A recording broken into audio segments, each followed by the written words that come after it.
Oh snap. It's Sunday, which means it's range day. Alright, first shots. Glock 19. Workspace right here.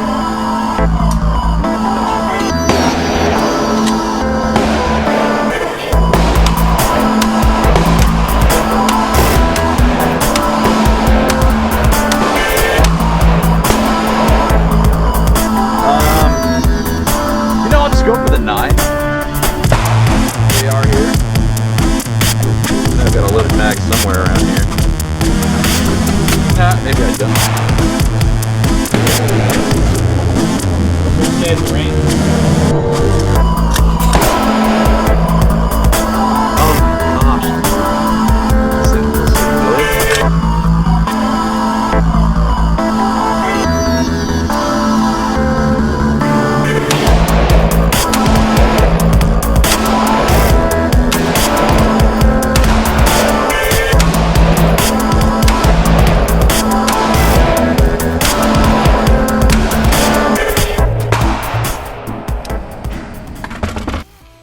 What's going on, everyone? It's Urban Armed coming at you with another video on a new purchase.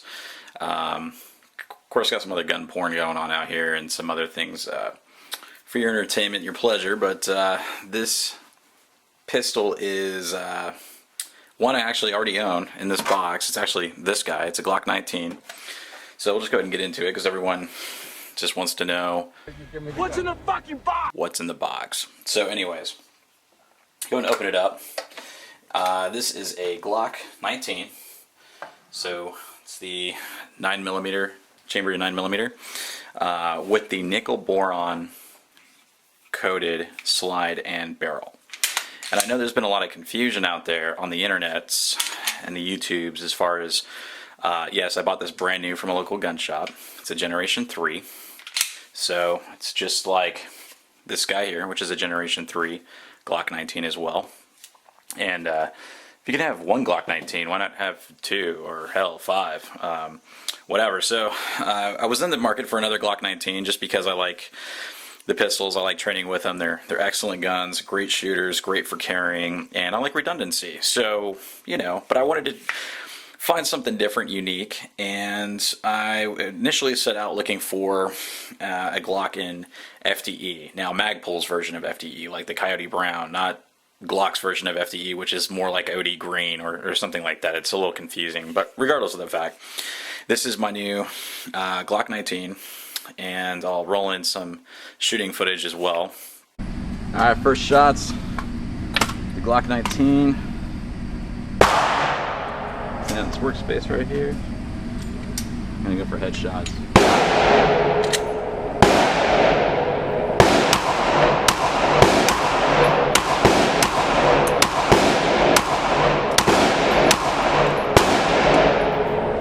The end, but there's a lot of confusion because these are sold brand new from Glock to the retailers, but Glock doesn't actually do the coating. They usually, what they do is send it to one of like 3 or 4 different companies.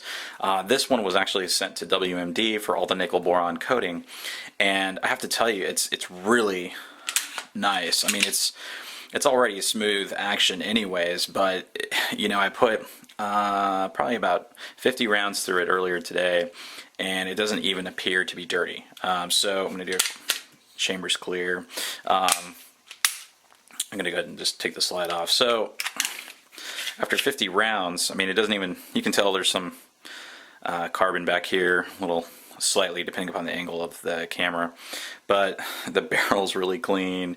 Everything's really clean. I mean, you just wipe this thing down and go. So it's almost kind of like that self-lubricating concept, similar to like what you have in your AR-15 with the nickel boron coated bolt carrier and group, or bolt carrier and bolt. So I'm struggling to put this back on. I'm kind of an odd angle with the camera here.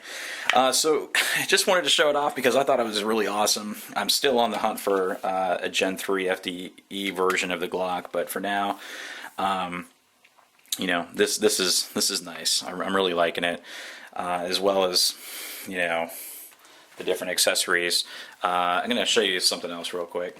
So with the Glock, I've always had a lot of different holster options. I'm always trying different holsters. I had a video a little over a year ago done on this, which is the G-code Incog holster. You can see the tactile fuzz is kind of wearing a little bit.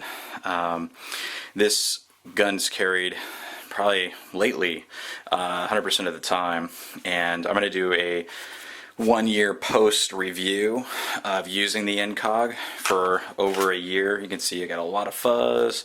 This gun gets carried a lot, especially in the summertime.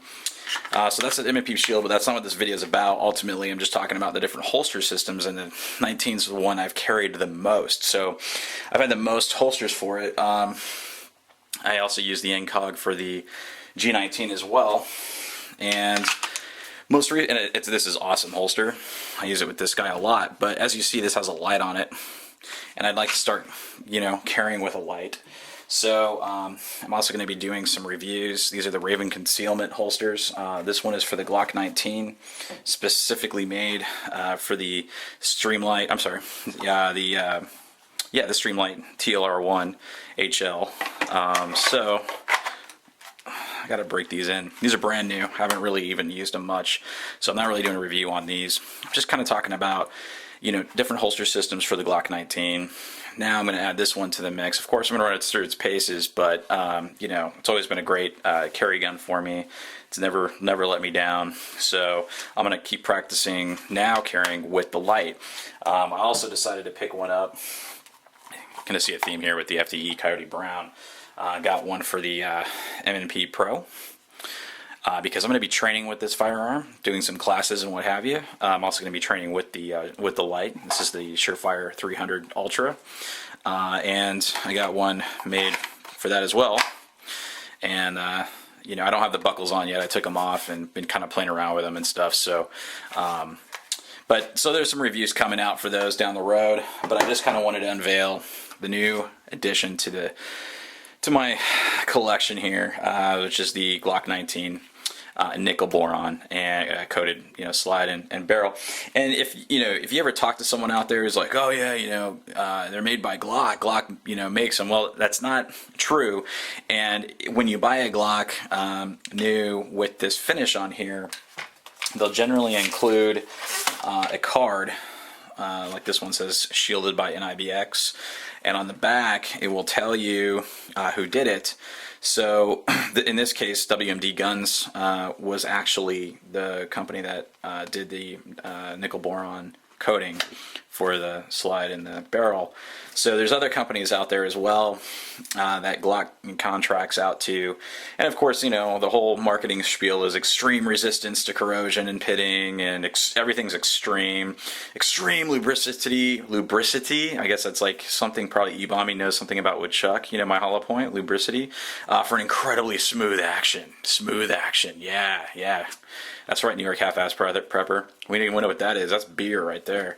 And then so extreme reliability in all environments. Well, okay, maybe so. I just thought it was freaking cool. So in any case, just wanted to show it off. Glock 19 is nothing really new here, but just haven't seen many of these on YouTube, and thought it was pretty cool. So that's pretty much it. I'll roll in some shooting footage. I actually did have one malfunction, which was not the gun's fault.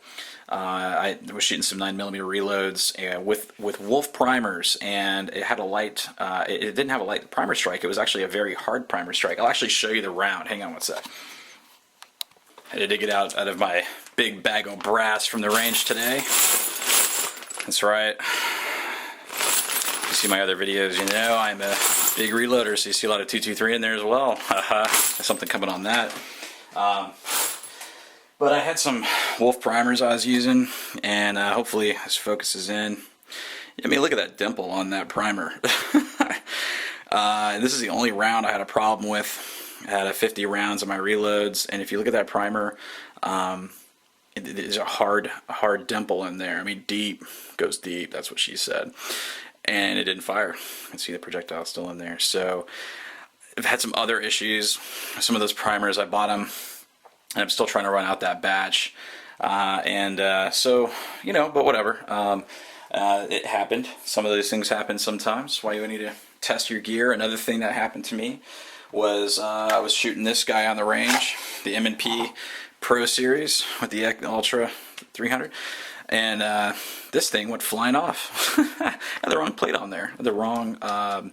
There's different plates that come with different sizes for the gaps of your rail, depending upon what type of gun you put it on, and it flew off. So, all right, cool. I figured that out. So go to the range, test your shit as often as you can, and you know, make sure that you know how to your gear's going to run the way you expect it to, so that you're not caught with your pants down when you really need it.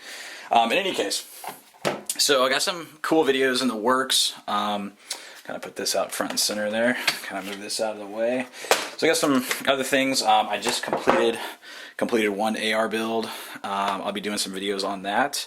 I actually got to test the upper today. Some goodies on there. I'm not going to unveil that in this video. Also working on the 300 project, the Blackout 300 SBR with the suppressor. And so that's going to be stuff coming up on that. Yeah, so I'll just do a quick little video update, a little unveiling of the Glock 19 nickel boron, and talk about some of the things that are coming up down the road on my channel, some of the reviews. I'm going to be doing a 1-year plus review on the Incog with the M&P shield. I know the first video was just an unveiling, and I had probably a lot of questions. That video is done really well. Got a lot of conversations going about holsters and stuff. Watching NiB's videos, I may probably pick up one of those Pitbull tactical holsters as well. I think I might actually pick it up for my XDM and try it out for that, because that's one gun I've always had a hard time finding a good holster that I like for it. So may give that a shot. I'm always on the hunt for another holster system. But in any case, that's pretty much it. So yeah, new addition to the family. Hope you all are doing well and staying safe out there, and had a good weekend. All right, it's Urban Armed out.